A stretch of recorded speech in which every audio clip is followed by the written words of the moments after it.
who's the head of the National Anti-Corruption Advisory Forum. But unfortunately, he had some last-minute transport arrangements and would have been traveling during this time. But I think it's timely that we had the discussion that we're having this evening, and that's with Henny van Vieren, who's from Open Secrets. And Open Secrets has been doing a series that started several months ago in the Daily Maverick around the SANDF and really some concerning developments according to the investigative reports that are being prepared. And Henny will speak to us about this, but really take us from the start of what they've uncovered to recent developments that came out just about a week ago, and this morning's briefing by the SANDF, where some of these questions were raised and some answers may have been provided, as vague as they may be. But nonetheless, I think just from Defend Our Democracy side, it is Anti-Corruption Week at the moment. This is really the period in a lead up to the 9th of December, which is marked as International Anti-Corruption Day. And a number of organizations are involved in different activations during this time. And it's really a platform where we look at issues related to governance a little bit more closely. We look at issues of state capture, issues of corruption. And I think that while issues related to the SANDF may in some instances fall within this category, but it certainly is part of broader potential abuses of the state that we beginning to see emerge during this period. Also to state that Henny will make reference to someone by the name of Lieutenant Colonel Frans Matipa. And this is a Lieutenant Colonel who was assassinated just a few months ago in a way that I think we haven't really seen before, where he was driving on the highway and was taken out by what seemed to be a marksman shooting from quite a distance, and lost control of the car and was subsequently killed. And about a short while after this had occurred, Defend Our Democracy, together with a range of civil society organizations, met with his family just to offer support. And this really came in the wake of, I think, society marking the deaths and really looking more closely into the killing of people like Babita Deokaran, for instance. And in this case, we had a cop who seemingly wanted to carry out his job to the best of his ability, but according to what we know at this point in time, seemed to have been prevented from doing so. So on that note, I'm not going to talk much longer, but really hand over to Henny. Henny will take us through the series of investigative reports that Open Secrets has been looking at, and thereafter we'll open for a question and answer session. We really want this to be an open engagement, so you will be allowed to unmute, ask questions, and really get any sense of clarity or information that you'd like from Henny. So Henny, thank you so much, and over to you. Zakira, thanks very much, and greetings to comrades from Defend Our Democracy, and thanks to everyone for being here.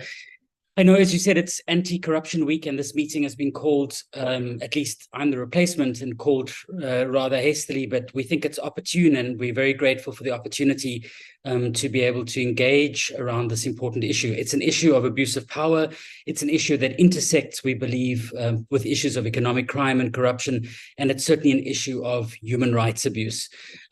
So I think what we were hoping to do this evening is, Zakira has given me, well, she's giving me my democratic marching orders here, and I've been told I'm going to be giving you a little bit of an insight into our investigation as Open Secrets, into the work that we've been doing, and how we've pieced together part of this investigation. It's material that we've published in the Daily Maverick as a part of a series called A Russian Doll, and which was also part of a documentary that Carte Blanche published on broadcast on the weekend, rather, on Sunday. And then I think we really want to have an opportunity for conversation. So I'm really just going to try and speak to those who aren't aware of all the facts, a little bit about it, and maybe some of our insights as we went along, and then we can engage further in discussion, comrades, around particular questions you might have. And for us, perhaps just to reflect a little bit on what the implications are for our democracy of the work that Open Secrets has done, our support through the Daily Maverick, and as I said, the work that Carte Blanche has done as well. So they are a collective of journalists and investigators, and importantly, whistleblowers and people who care deeply about our democracy have spoken out during this process. And so, you know, in maybe just stepping back a little bit, Open Secrets never does not have a history of looking at issues, for example, of abuse of power, like torture within the military. We've certainly looked at arms profiteers, at the arms deal historically, and of course the economic crimes during apartheid. And we have always had an interest in the role of securocrats within our democracy, and obviously the period during state capture and the role that securocrats played in undermining our democracy. And perhaps that's how we approached the question of the docking of the Lady R, particularly around the time that the president had announced that he would ask Judge Phineas Mojapelo and two colleagues to chair well, not an inquiry, but a committee, let's call them that, who would look at some of the evidence around the docking of the Lady R, what was loaded on and off that vessel. We took a position right up front that should be an open process. The president didn't agree with that. We wrote to him and had correspondence with him and with his legal team and the presidency around this. And we were obviously interested in what had taken place there, and was there any substance to what Ruben Brigetti, as the American ambassador, had said at the point. We also wrote to the American authorities asking for access to information from the CIA, the National Security Agency, Defense Intelligence in the US, to say, if you have information, share it with the South African public. We have a fundamental right to know. Needless to say, to date, we've received non-responses from almost all authorities, excepting the US State Department, who've promised documents at some point. Now, that was us looking at the Lady R and trying to figure out what was going on there. And in that process, we came upon information which pointed towards not what was loaded on and off the Lady R, but the important questions of what was happening just next to the Lady R. And so this journey, this investigation went onshore. And we started to look at vehicles that were parked in Simonstown, close to the point where these shipments were loaded onto the vehicle, and specifically at a number of luxury German cars that were parked next to the trucks that had been used to load material on and off the Lady R. And what we identified is that at least one of those vehicles, we managed to get high-resolution copies that had not been published in the media until to date, up to that point. So this was in the middle of the year, and what we were able to connect was that vehicle, which was one of those vehicles that was parked at the Simonstown dock, had been implicated in court papers in an abduction that took place a few weeks later. So approximately 2 to 3 weeks later, on the 29th of December last year, a man called Abdella Abediga and his bodyguard, these are two civilians. Abediga had been a refugee in South Africa, was abducted from the Mall of Africa. His brother had gone to court. There were court papers, and Abediga's brother had managed to get surveillance footage from that day and had done a lot of the hard work of actually tracking down the vehicles that they believed were used to abduct Abediga.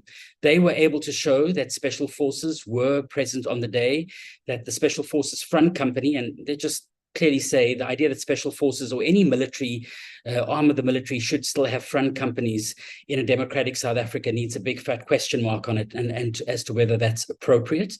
But that this vehicle that was owned by Special Forces Front Company was possibly used in that abduction operation. In those court papers, the Special Forces responded to say, we were not involved in an abduction. We were simply there on a training exercise. We do admit we were there. And in fact, the commander of that unit, a man by the name of Colonel Sunnyboy Pini Wambi, who we will return to later, in fact, went as far as to confirm that they were there, but they were there merely for purposes of training.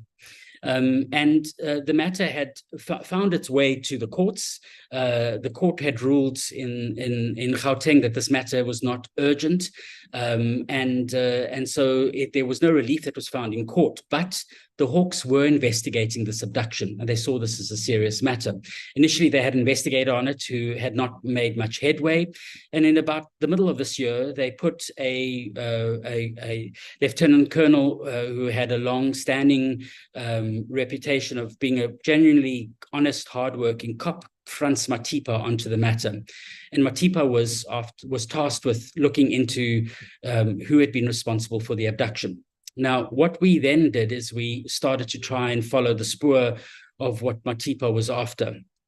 Because what we do know is on the 6th of August this year, Frans Matipa was booked out to investigate this matter, and he was driving on the N1 highway just outside Hammanskraal. And as you had said in the introduction, Zakira, he was shot twice in the head, assassinated by marksmen while, we believe, in his moving vehicle. And these are not the kind of things that ordinary, there's nothing ordinary about killers in our or another country, but the way in which vehicles are sometimes peppered with bullets, this was a sniper shot.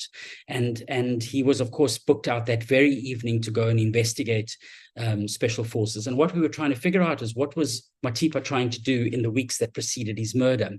What we then established through court documents that we were able to locate was that Matipa had obtained a Section 205 notice. He had effectively said to the SANDF he requires the cell phone records of the Special Forces members who were at the Mall of Africa during the abduction, and he requires the trackers details of some of those vehicles. And he named Colonel Sunnyboy Piniwambi and others specifically in this. The military dug in its heels, and they then decided to go to court, which is a very normal procedure, the Section 205. They approached the High Court in Gauteng and tried to block Matipa from accessing this material, a very irregular manner in which the head of legal affairs at the military had approached this, General Manisi, and effectively the court did the right thing. It said, this is nonsense. You should approach the magistrate's court when the matter is to be heard, and we are not going to allow you as the SANDF to block this process in this court. And days before Matipa was due to appear in the magistrate's court, we understand that there was an intervention involving the NPA where a meeting was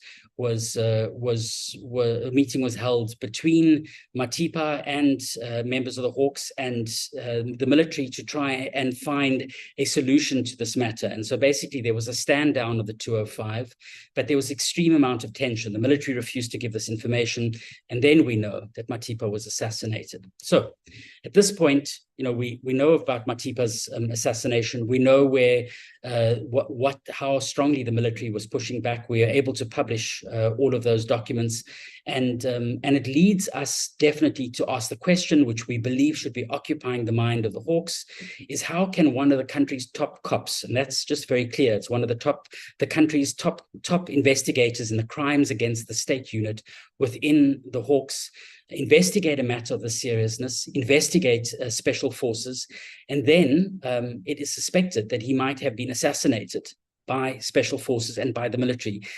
And for us to just appreciate, the special forces operate differently from other arms of service. So you'd have the Air Force, the Army, the Navy, military health services. They each have a chief, and their chief would ultimately then report to the chief of the SANDF. There is too a chief of all of the special forces units, of which there are 2 primary units in the country, but he doesn't go through one of those main arms like through the Army or the Navy. He reports directly to the chief of the SANDF, and there's always been an elevated status when it comes to special forces. And we understand during the Zuma administration, the special forces were also drawn in to acting as bodyguards for President Jacob Zuma, who feared assassination and other plots against his life, we are told. So there has been a politicization, one fears, of that space over a number of years.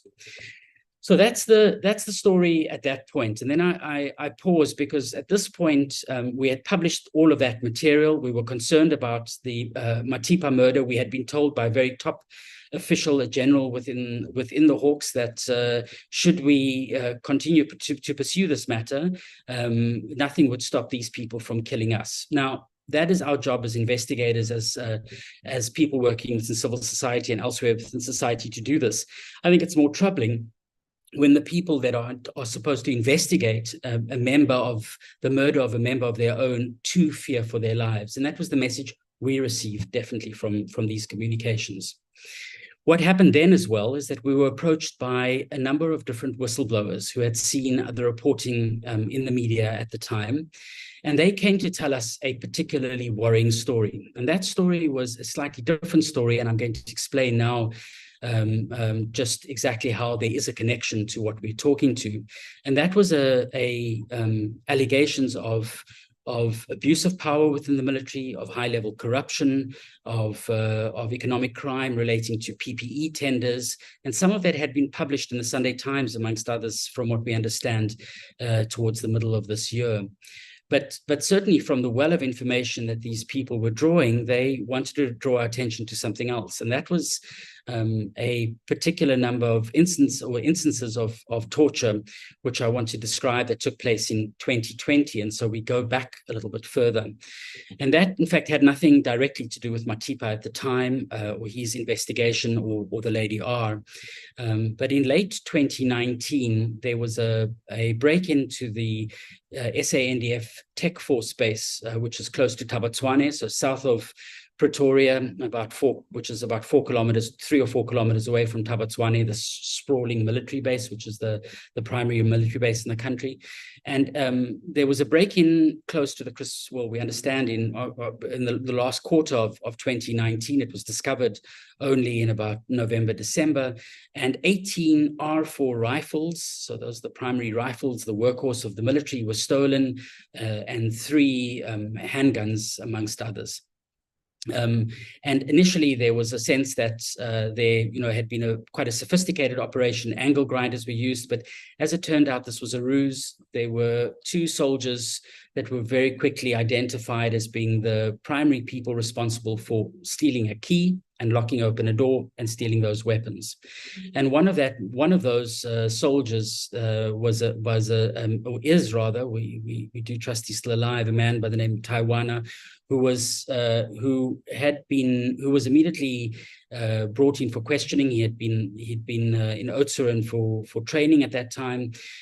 He was brought by military police in an aircraft back to Gauteng, and there he was then held for questioning before appearing before court. And what we believed happened, and that's according to our sources, and I should stress our sources are within state institutions, including the military, is that effectively he was used as a bait to find the people who had procured, allegedly, these stolen rifles. So the rifles were stolen and then sold to other individuals. And so his cell phone was used as a way to get these people to meet purportedly with him in different locations. And then the military, led by special forces, would go in and locate those individuals and bring them back for questioning. Now, just to be clear, we're talking about people who were allegedly involved in the theft of those rifles, and we are talking about civilians outside of the military base. So the military police are able to investigate anything within the military base, but they can't go out on the roads of South Africa and act in a space that only the police are mandated to do, unless Parliament and the President has authorized them to do. And the disturbing events that I briefly, and I do think it's important to recognize that there's a disturbing graphic element to this, but disturbing events that we had in these set of tortures that were revealed was in particular one instance where a group of special forces operatives gathered at Tabatswane in the first days of February 2020. They had been told there was a suspect in the East Rand who they were going to try and locate, who had stolen those weapons, or rather had bought one of those weapons. I shouldn't say stolen them.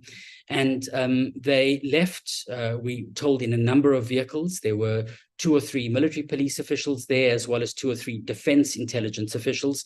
But the squad was made up primarily of special forces operatives.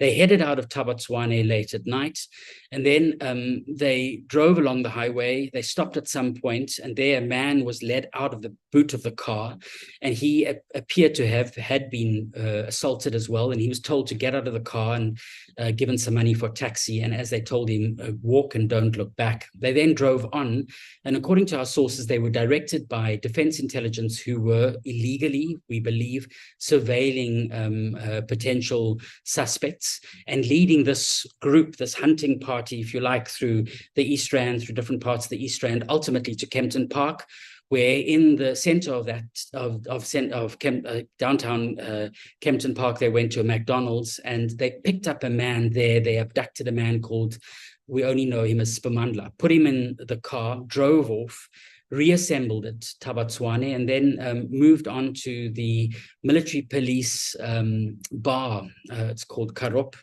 And there, the man we know as Spamandla was placed on a chair, tied down, and beaten over a number of hours. And we're told that his body eventually turned green, that he was waterboarded, that ice water was placed over him. And what we have established, these things we established through the cell phone numbers and through photographs that were confirmed, that there were two people that were primarily leading the torture, which was the same Colonel Pennyboy Sunny Wambi, who Frans Matipa had been investigating in the Abadiga abduction. Remember, this is 3 years roughly prior. And we are told that he took great joy out of that torture, which lasted a number of hours, together with a then major, later soon elevated, possibly for all of her various activities, a Lieutenant Colonel Doris Nechenze from military police led the torture. The man was crying throughout the night and claimed that he had no knowledge of where these rifles were, and they kept on beating him. And eventually he could no longer see. He was placed in the backseat of a car.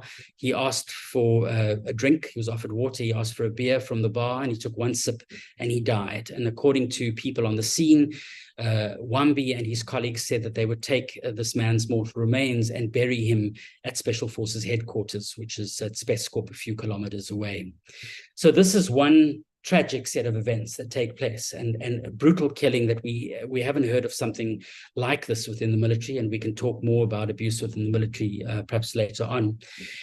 And then if I can, just briefly, I realize I've spoken for some time now, I'll just take a few minutes to speak about the second torture incident that we have become aware of. And this was quite separate to the first group of whistleblowers that we had spoken to. And that was information which we had received. We were contacted by a man who we now have named with his permission and at his request, Pule Nkomo. Nkomo had worked in the security services environment for many years, and so he was familiar with it. And he claims that also in early 2020, and he was requested around about the 20th of March 2020 to travel to Thaba Tshwane, which he then did quite reluctantly under the ruse that he was to help with a particular operation. He arrived there, or at least learn of how he was to help. He arrived at this meeting, and he was led into an office where he was then greeted by two very high-ranking officials. The one is General Lawrence Mbata, who a few weeks later was appointed as, or elevated as, the chief of the army and is the current chief of the South African Army. So this is one rank below the chief of the SANDF. And a Rear Admiral Mapoto, who is the head of military police. So these are two top officials. They had initially, according to him, he had been asked to engage in a project of planting material or evidence that would implicate politicians in a crime. He refused to do this. He said that his days of doing these kind of things were done and over, and he would not participate in any of this activity. And then from what we understand, very soon thereafter, whether that was the initial plan in any event, he was told that he was a suspect in the theft of rifles. And so we come back to this theft of the rifles, the R4 rifles. And what Nkomo retells is a horror story of 5 days of being held captive by the SANDF, of being humiliated, racist names, terms being thrown at him, of him being tied to the chair and tying to a chair overnight, of being humiliated and of being beaten repeatedly. During this ordeal, he was admitted to Kalafong Hospital. We understand because he at that point, according to him, had been beaten with the back of a rifle, both in his chest and behind his head. He had, what we understand, eventually passed out, and he was taken to Kalafong. He received treatment overnight, and then he was taken back to Thaba Tshwane, and he was tortured further. We know that he did say that eventually he relented. He said he knows where the rifles are. They're at his sister's house, and the military drove him all the way down to his sister's house, and he did that so she could see him and she could see the state that he was in, and in case he was in fact murdered, was to be killed, which is what he certainly feared at that point would be the case.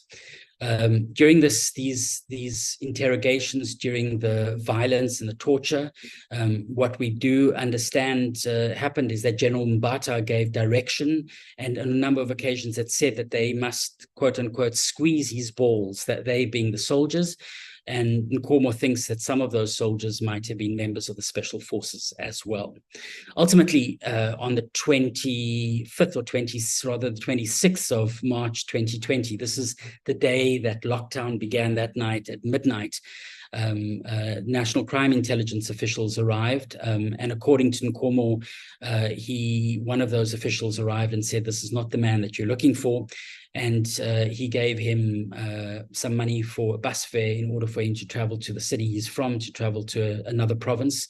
And that night he did do so with assistance of a family member. He eventually drove. They were not aware he had his vehicle parked in the center of Pretoria. And so he lived to tell the tale. He has brought a claim of damages against the SANDF, and so that information was submitted in court papers.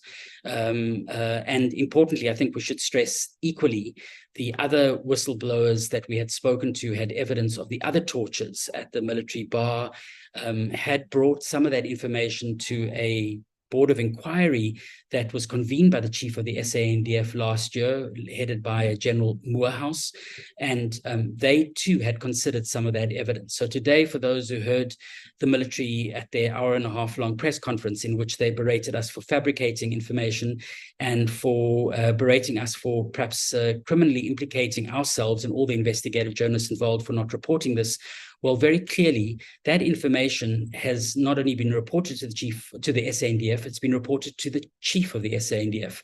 If this information is contained in the Moorhouse report, Board of Inquiry's report, it is sitting on the desk of the chief of the SANDF, and he has simply not acted on it. He told us today he's still studying this report. And you know, in the other instance where there was Nkomo Nkomo brought this matter to the attention of the court in his civil claim, the SANDF is cited and has responded to those court papers already. So efforts have been made to alert the SANDF. We have not seen any action. And I think importantly, you know, as I sum up, we can talk a little bit more about what else the SANDF said today, because a lot of that is very questionable. But I think what we have seen today, what is important to recognize is that Nkomo feels that his life is threatened. He's effectively on the run. He's in hiding at the moment, and members of his family's life are threatened. So whoever the forces are that are behind this are active, we believe. From our side at Open Secrets, we believe that the work that was done in exposing the story in the pages of the Daily Maverick and through Carte Blanche and others who have worked on this is important. But now we've also written today to the president as commander-in-chief of the SANDF to say that he, as the politician, the chief politician, needs to intervene and he needs to force an investigation, because we have senior generals who are implicated in torture and abuse. We don't know if they may be involved in other crimes or not, and the extent of those crimes. But certainly what we saw today from the top brass's media conference and the chief of the SANDF's comment, there's no indication that there's going to be critical self-reflection or indeed a proper inquiry. We've been told matters are simply sub judice, which of course is this nonsense shroud that politicians and CEOs and others use to hide behind when they don't want to answer the public when it comes to serious allegations that are put to them. And then secondly, as Zakira said, we are pursuing other remedies. And so we have also today sent as formal requests to the special rapporteurs at the United Nations for torture and extrajudicial killings to investigate this matter. We've had one response already from one of the special rapporteurs. And so we are hoping they will look into these matters and apply pressure on our government.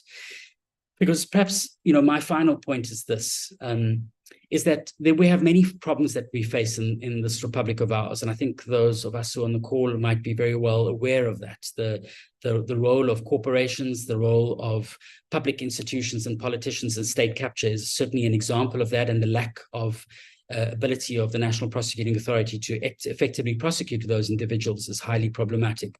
But what we're dealing with here is not the ordinary kind of impunity, which is very dangerous. Here we have possibly the most well-equipped, certainly the most well-trained and the most lethal unit within the military, linked to the assassination of a top cop within the country. They are now being implicated, at least in one instance, of torture and murder. There may well be others, we suspect. And we see no response. We see not one word until today from the Minister of Police, the Minister of Defense, and from the President. And this kind of inaction simply cannot continue, because we will normalize the brutality that these people have wrought against individuals, and certainly individuals who may very well have been innocent. And even if they were implicated in crimes, I think one thing we must remember, people have been saying, like the chief of the SANDF said today, he inferred that South Africans should surely be happy we got the rifles back. Well, at what cost, General? If you're starting to round up people that you've decided that you suspect, and if that were true, he didn't say that today, but if that were true, if the military is doing something like that, then they've decided to take the law into their own hands. And hence we talk about extrajudicial murder, torture and killings, because certainly the rule of law no longer applies in the way it should apply to the military and to citizens across this country. So let me pause there, and I've spoken for too long already, but thank you for your attention. Thanks so much for those insights, Henny. And there's some comments in the chat. Someone saying that whatever is being spoken of today is certainly chilling. And I think it is, because if this is indeed what's happening, you have people who are the investigator, the judge, the jury, and the executioner, and living in a constitutional democracy, and in a country where the rule of law should be sacrosanct. I think that there shouldn't be two different rules for different sets of people in abiding by that constitutional order. There are a couple of other chat messages coming through, but I just want to open up to everyone else in the audience. If you would like to speak or ask a question, you are free to put up your hand. You can unmute and I will recognize you, and then you can go ahead. So it can be a comment, it can be a question. And while you're thinking about what you need to be saying, I'm just going to go through what has come through in the chat.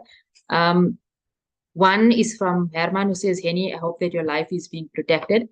And I know, at least as being a former journalist, one of the things that you do when your life is under threat is go public about it, go public about those threats, go public about the investigations that you are undertaking.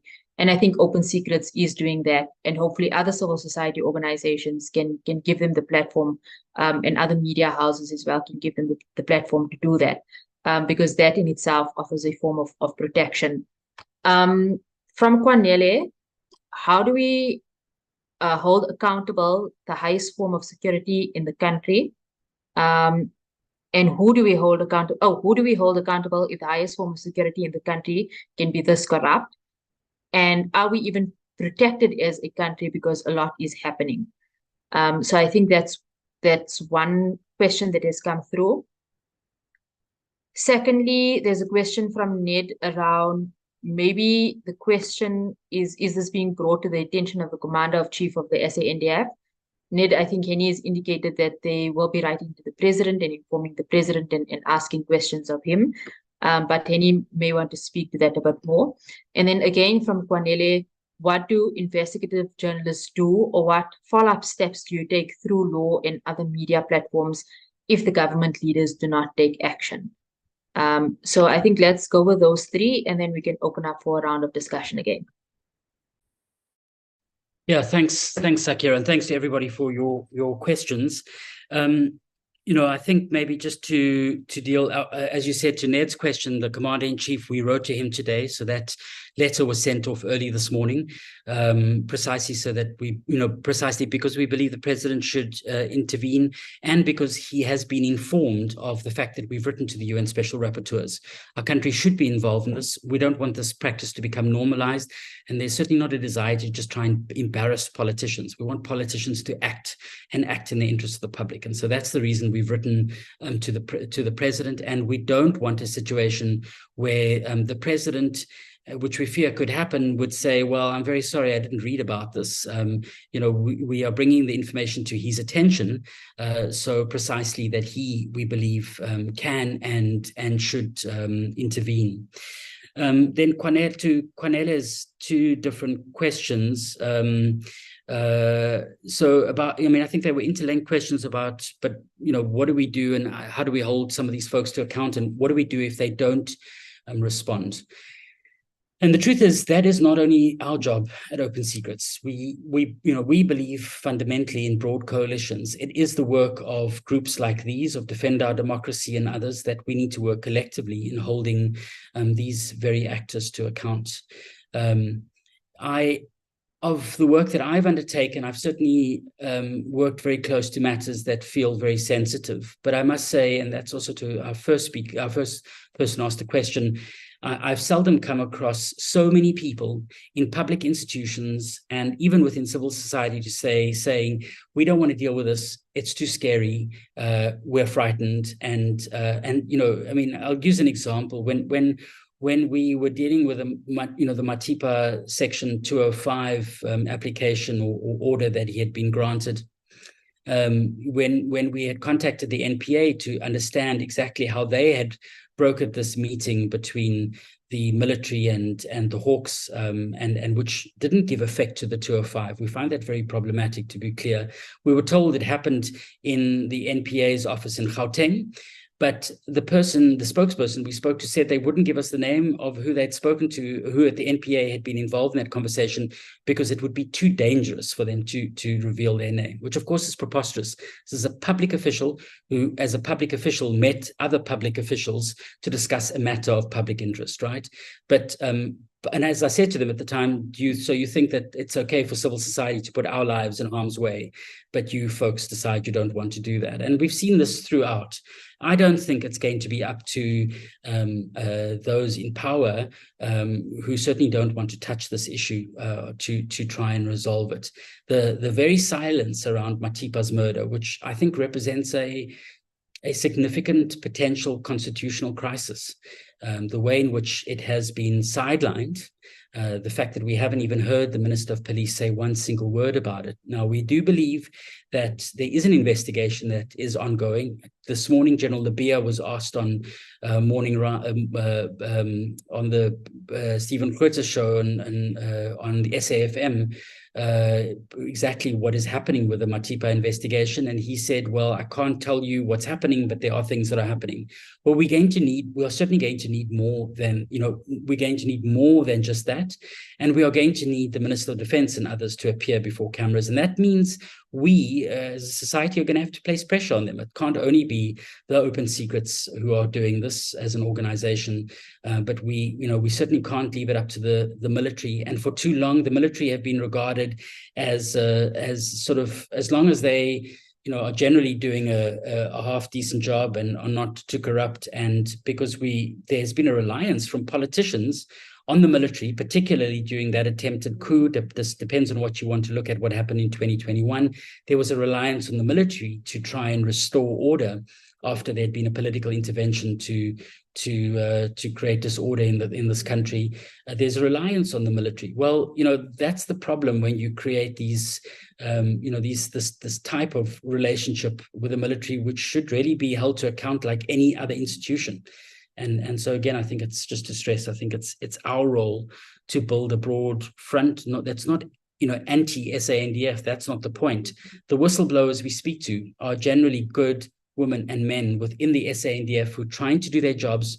And in their own words, when I've really quizzed some of these folks, why are you doing it? They've been very clear. We do this because we are committed to the Constitution. And I mean, that was just, it must be, there are moments when I just listened to that and thought, how very extraordinary. There's not something that I want to get something out of this. There's just a very clear commitment to the principles that people have fought for in this country to establish. And that's the message that comes out. Thanks so much for that, Henny. I see there's some comments in the chat again. And just to remind everyone, please put up your hand if you'd like to ask a question. It's an open discussion, and just feel free to go ahead. Herman says that it's tragic that there are only 52 people in the room and there should be thousands. I think that this is an issue that, as Henny indicated, needs to get societal mobilization behind it. And that sort of awareness takes time. You can write an article, you can put something out on WhatsApp, but it takes time to build collective pressure. And I think that's what Open Secrets has started, and that's what other organizations could perhaps pick up on. But at the same time, I think also to recognize that there's such a plethora of issues in the country at the moment. In other sessions that I've been to, people have started using the word polycrisis. So the country is facing a polycrisis, whether it's around water scarcity, pipes not being fixed, whether it's in the energy sector and the inability to keep the lights on. And I mean, more recently, it's the crisis with our ports and people being unable to send goods out of the country or get their goods in time, and the cumulative effect of the economy. And then there's a comment there as well around issues related to corruption, and the president saying that we're turning the tide against corruption. And I think here a number of civil society organizations continue being very critical about that particular narrative, that the tide against corruption is turning. And that really comes in the context, and Henny, you may want to touch on this as well, of the notion of a mafia state, and where you have criminal elements within the state beginning to find nexus or find common cause with state actors, whether that be within institutions such as the military, intelligence, within the SAPS, etc. And I'm not too sure if you have as yet picked up any of this within your investigations as yet. South Africans are too apathetic to hold government to account. And I think that's just a comment. But the question here is, what do you really expect from the president who has said these things about corruption and turning the tide against corruption? I suppose the question there is, are you hopeful that you are going to get a response? So maybe you could just share some of those thoughts. And once again, just to everyone else, please feel free to engage. Yeah, thanks, Sakira. I mean, comrades, I'm not so sure. I find this this utilization of the mafia state, etc., sometimes it feels slightly over dramatized, but there's always questions about what is a mafia state and what is a failed state. And then we get caught up in conceptual difficulties around some of those things and who decides to frame what looks failed and what's not. What I think our bellwether is our Constitution. And that for me is the most important question. Are we meeting our constitutional obligations? And when I look at this particular matter, I certainly think not. I think that there is there has been specific attempts to undermine the Constitution, and a willful, it might very well be ignorance, or it might be a desire to undermine it, which was on display again today. The chief of the SANDF said, for all who had ears, who were able to hear or to read about what happened today, the chief of the SANDF had said that the special forces are able to operate anywhere that they are needed, inside or outside of the country. Well, it does tend to forget that the special forces and any part of the military can only operate within the borders of the Republic if the president and parliament has approved such an operation. And in all of the operations that we're talking about, I can find no record or no trace of parliament authorizing it. There may have been a secret writ from the president. I'm not suggesting there was, but if that was the case, but even that would only take them halfway. They would need parliament to approve it. If If not, it would be a criminal act which would be deeply unconstitutional. And so, you know, there are things that are taking place that has the risk of normalizing the military's involvement potentially in criminal activity. And one doesn't want to reach for hyperbole and raise everything as such, but you know, when we look at these allegations, Matipa's assassination, we look at the allegations of torture and others in their totality, they paint a very grim, a very disturbing picture.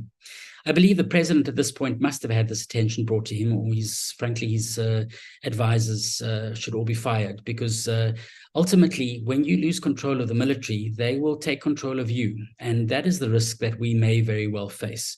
Because once the military has tasted the ability, if you like, and I'm going to use the word blood here because that's the suggestion, of abusing civilians and others in what they understand to be their understanding of a quest for justice, there's nothing going to stop them and others within the security services from acting with absolute impunity when it comes to others in society.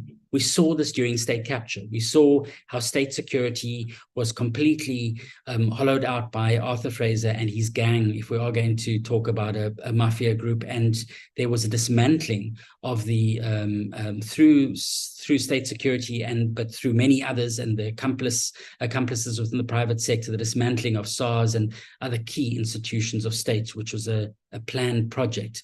And I think when we see this happening in an institution like the SANDF, where people carry guns and they have power, and where we have a history, a lived experience for many of understanding how the military can play a role in suppressing the public and of supporting anti-democratic not only tendencies but certainly regimes, as was the case during apartheid, I think we've got every reason to sound that bell really loud when we do see these tendencies that potentially develop.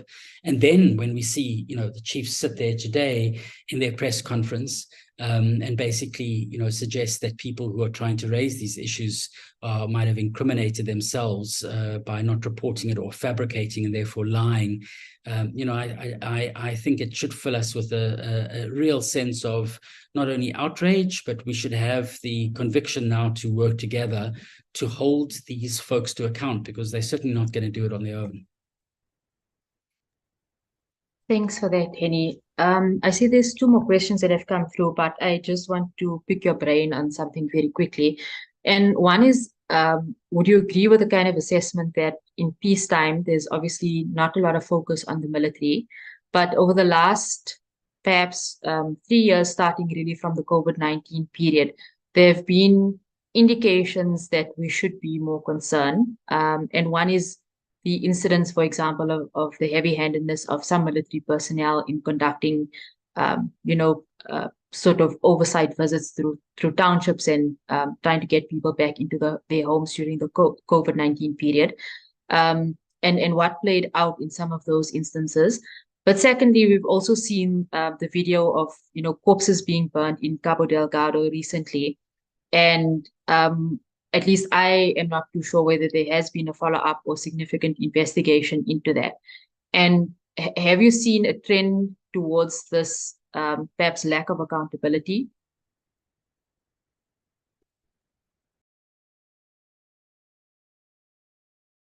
Henny, you're muted.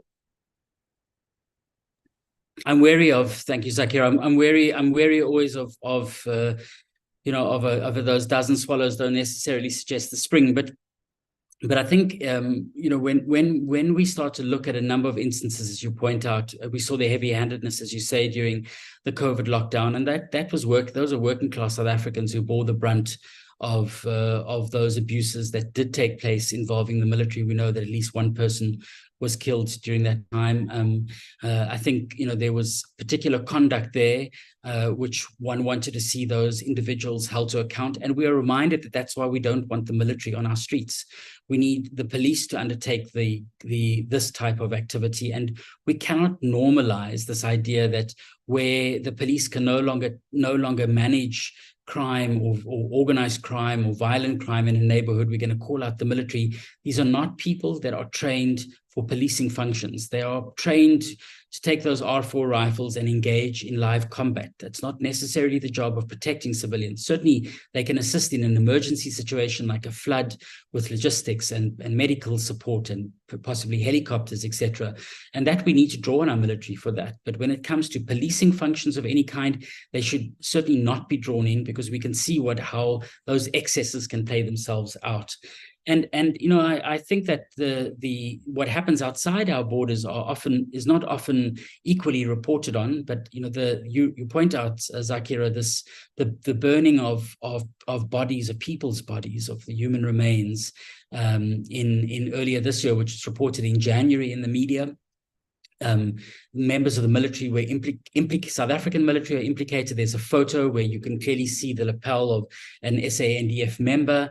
There are indications that members of special forces were also present, and these bodies of human beings were being burned. Today, the chief of the SANDF was asked about this. Frankly, it's just kind of extraordinary. I was gobsmacked. He said, no, that this was a SADC matter because there was a SADC intervention force and SADC are investigating it. These are his people. These are his soldiers. These are not the things that we want to see in a democratic country, our soldiers involved in, if that was the case.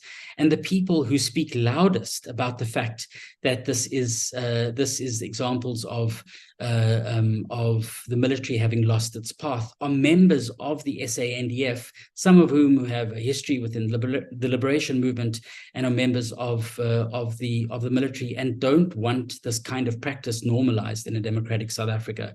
So I think we can't let get the military just to get away in the way that they have with dealing with the issues that should really concern us. Because once you start to do those things outside of the country, where you aren't held to account by the South African media and by civil society and by other organs of state, it is only often a question of time in most countries where you start to bring that kind of practice into your own country. And I think that's what we need to be worried about. Thanks, Henny. And I think it's a slippery slope that once you get onto it, it just spirals all the way. So just going back to the chat for a moment, there's a question from Paul Hoffman. If Open Secrets has considered litigation options available in these circumstances. And from Ilyas Mohammed, how does one protect whistleblowers, witnesses, for example, providing safe houses, as some have been viciously executed in providing definite accounts of fraud? So maybe you could just take those two. And then once again, we have just about 5 minutes or so left for this webinar. So if there are any burning questions, you can either post them in the chat or feel free to just lift your hand and I will recognize you. Thanks. Thanks, Zakira. So just to Ilyas's question, we are certainly, as Open Secrets, doing our best to assist at least one of our own sources in this, who is facing, we believe, to be persecution at the moment, Pule Nkomo.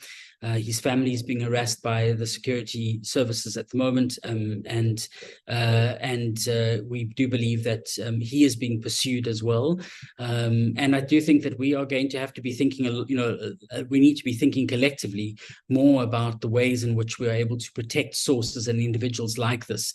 It does mean a safe house, but it also means basically getting people out of harm's way. I think that certainly has been my experience from this particular investigation. I find it very, very troubling as a South African to see what is going on right now and the kind of fear that we have around some of these matters. I think just keeping an investigation going right now, ensuring that we bring in the international bodies. We've put in access to information requests into the Morehouse report. So we are following a number of, the Open Secrets legal unit is following a number of avenues to hold a number of these various actors to account. We are looking at other ways in which to use the courts to answer Paul Hoffman's questions, and certainly we want to see these investigations that are taking place into Matipa's murder bear some fruit, but we are considering other legal action which could support these processes we're speaking about. We're not yet at the stage to talk about all of those, but I think certainly we are trying to, as many others are, fire on many different fronts right now. Thanks for that, Henny. I see there's another question, or at least a comment that has come through. And this is really linked to the vaccine issue during the COVID-19 period, and linkages with those vaccines being procured from Cuba, and the silence over that. And I think there's a few other comments, but I don't know if you want to maybe just share a bit about the vaccine-related matter. Yeah, Zakir, I'd prefer not to. And Mosima, I certainly have followed in the media. I haven't investigated myself, so I'd prefer not to go into the details. But certainly what I did follow at the time in the Sunday Times and other media reports, I think is particularly worrying. And I think some of those reports also suggested that the top brass within the military wanted to make sure that they would be in the front line of receiving some of those vaccines first before others. Those, I think, were all at the time very, very worrying information that was presented. I just want to stress those, Zakira, to Mosima's comment there, is that when this Moorhouse Board of Inquiry, which I've spoken about, which looked into some of the torture allegations, but looked into a much broader volume of information involving corruption, PPE corruption during COVID, corrupt procurement contracts within the military as well. When all of that, that Board of Inquiry heard a vast amount of allegations of abuse of power within the military. I think there is much more of that. That also points towards, frankly, the just lack of energy, and I almost want to, well, let's call it rather that, a lack of energy on the side of the Portfolio Committee of Defense. The Portfolio Committee on Defense should much more actively be holding the chiefs of the SANDF to account, asking the hard questions of them, and not allowing people to constantly tell you, don't worry, we're following an internal process. In fact, some of the whistleblowers within the SANDF have been saying that that has been the strategy of Rear Admiral General Mapoto, according to them, of delaying investigations that the military police are supposed to undertake, and therefore allowing matters to effectively prescribe. And so what they are describing is a subversion of the military's internal criminal justice process by various top officials, if that is indeed correct. And that means that there needs to be intervention from the outside. And I come back to the point that is a political intervention from the people we've elected. It must be the members of parliament, it must be the president and others who help arrest this situation. And right now, they're not doing enough to do that. Thanks for that, Henny. And I think that some of the kind of critical questions that we need to pose going into 2024. Why has Parliament failed in so many ways in carrying out its duty and its oversight role? I don't see any further questions or comments coming through in the chat. And just one more round, if anyone has any burning questions. I think we have just about a minute left now. Henny, I think from my side, and I know that you don't want to draw linkages where there aren't linkages, but do you think that society, and this is a general question, not necessarily linked to the military, but we're beginning to see a pattern in society linked to extrajudicial action because of the failure or collapse of certain parts of the state. For example, policing, the length of time it takes for someone to go through a court process, for example. So in communities, you'd find someone being beaten to a pulp for stealing a cell phone, for instance. With the Phala Phala matter, there are certainly allegations of suspects being traced without going through the perhaps formal channels of the SAPS procedures, and similarly accusations and allegations of interrogation. And then we have these incidents being reported or allegations coming through from the military. Are we beginning to see a pattern in South African society?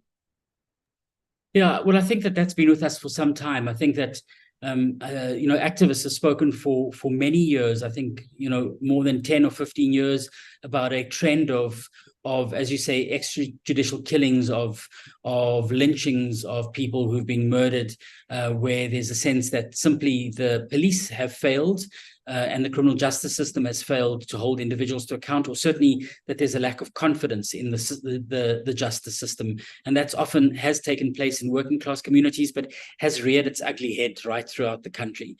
Now, I think those are the fruits of state failure when we do see it take place. And I think that, Zakira, what we talk about here has the risk of seeing precisely the same thing. But I think what is really crucial is that, I've heard comments from all kind of informed, and these are some of them middle-class folks who talk a lot about constitutional and other rights. But when it comes to the rights, frankly, of Mr. Avadiga, who, by the way, is suspected of being a member of IS, of the Islamic State, and a key financier of Islamic State. If that is his politics, it certainly doesn't necessarily align with mine, to be very clear. But what is certain is that the moment we allow a situation that people who you don't like can be abducted, which is what the US has been doing for many years around the world, and taking people away into so-called black sites and then torturing them and killing them, you normalize that kind of behavior. And there will be all kind of people who certainly haven't had their time of opportunity to appear in court in an open public forum, which we require. And that then leaves it up to the discretion of the men and women who carry guns to do these kind of things. And so it grows. And I guess the point we're making is, even if some of those people were implicated in buying stolen rifles, right? The idea that you can just go and pick up people and torture them and possibly kill them and then go, well, sorry, we didn't manage to get you to the point that you admit to what you've done. I think that points towards something that's very problematic. And that is not only about how the SANDF responds. I think, Zakira, the question is, how do we respond to that as people who see this happen? Because we need to talk out for the rights, frankly, of our comrades and people we know who are targeted by state security or by state agencies or by the military, for example, and equally the likes of Mr. Avadiga, whose politics may not align with our own, quite frankly. But that, I think, is the responsibility of us if we want to live in a constitutional democracy and not allow the rule of the mighty and the powerful. And I think that right now, there are people within the SANDF, I fear, who have tasted an appetite for the latter, and we need to course correct that. And that is going to be our collective responsibility as civil society to lead that and to lead that struggle. Thanks, Henny. I'm going to take just one more comment that's come through in the chat from Johan van Locherenberg. And that's saying that we've had clear evidence of so-called Chinese-trained, a so-called Chinese-trained death squad of the police and SSA's units, special operations and others, all found involved in illegal activities in the state capture era. Security laws have always prevented scrutiny and consequences. What makes you believe an SANDF unit involved in illegality will ever be fully exposed? And there's a link that Johan has posted there as well. Yeah, I mean, I think, Zakir, I think that Johan, who himself has suffered, and he and other whistleblowers and state officials have suffered the consequences of intervention by the securocrats within our democratic politics at the time that they were at SARS, and I think we appreciate and respect that. And I think that that's a very good example of what happens when you allow impunity to prevail. I'm not suggesting that this one action needs more accountability versus the other, and I don't think Johan is posing that question. But I don't think that we can allow ourselves to be hamstrung by our lack as a society to hold some people to account for very allegedly very serious crimes, and we can't hold other folks. So I really do think that we need to deal with these matters sort of case by case where they present themselves. They do speak to patterns of criminality within the security structures, and we do need to hold them to account. I don't think we've done enough to hold everybody who was implicated in the crimes of state capture from within state security to account.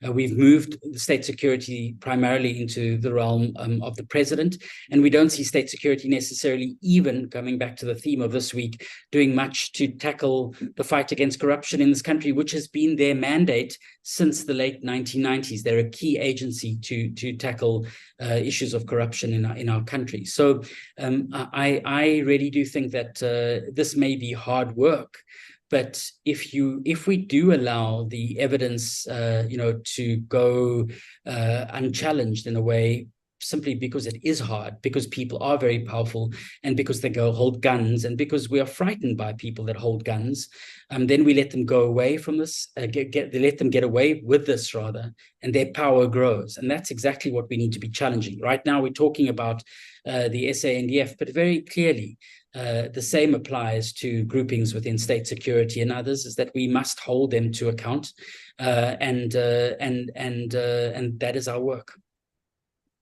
Thanks so much for that, Henny. And I see there's a follow-up comment there from Johan around secrecy and challenging secrecy. And I think that's precisely what Open Secrets is doing. I'd like to just end on 2 points. One is that we come from a society pre-1994 that was shrouded in secrecy. And that secrecy was protected by the state and really allowed for the kind of brutal stories that you saw coming off security farms somewhere where activists were tortured brutally. And I mean, reports of security people having braais next to burning bodies of activists at the time. And our constitutional democracy was meant to guard against this sort of thing. And I think it's the challenge of our period and the kind of society and perhaps the regression over the last few years, that we need to counter attempts to dislodge us from that constitutional order and to try and take us backward to an era where these sorts of things were acceptable. And even if the people who are the receiving end of this kind of treatment, as you said, Henny, may be those we don't necessarily agree with, or who themselves may be implicated in some sort of crime or the other. Our constitution guarantees the right to access for justice to everyone, irrespective of what crime they may have committed. And the second thing that I want to say goes back to the first comment that came through around the safety of Open Secrets, Henny and others. And I think that civil society has really been at the forefront, as have been many people within the media in South Africa, of really championing the cause of democracy, often to their own detriment. During the state capture or the height of the state capture period, we saw, for instance, Helen Suzman Foundation's offices being raided. We've seen journalists being targeted on social media. And I think that is something that requires the collective of organizations as well as the ordinary public to really champion. So once again, Henny, I think to you and your team, to the media people who've had the bravery and the editors to carry this particular story, and to, as I think we've seen in today's briefing session with the SANDF, continue to ask the hard questions. Really hats off to you. So we hope that this is not the last time that we're going to have you on this platform, and hopefully into the new year, we can continue this conversation. So thank you so much for that. And everyone else, thank you so much. And we hope that you have a good evening.